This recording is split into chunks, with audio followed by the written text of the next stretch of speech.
Hi అండి, welcome back to our channel. ఈరోజు మన ఛానల్లో చాలా టేస్టీ అయిన గోధుమ రవ్వ పాయసం చేస్తున్నానండి. అదే ఉప్మా రవ్వ అంటారు కదా, ఆ రవ్వతో చేస్తున్నాను.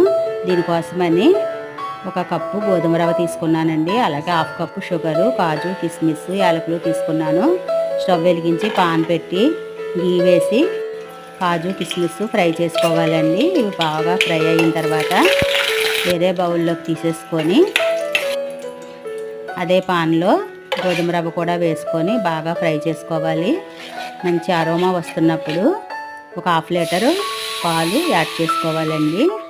పచ్చివైనా పర్వాలేదు, కాచిన పాలైనా పర్వాలేదండి. బాగా కలుపుకొని ఇప్పుడు షుగర్ వేసేసుకుందాము. అలాగే ఇలాచీ పొడి కూడా వేసేసుకొని బాగా కలుపుకొని ఈ కన్సిస్టెన్సీ వచ్చిన తర్వాత కాజు, కిస్మిస్ వేసుకొని వేరే బౌల్లోకి తీసేసుకుందామండి.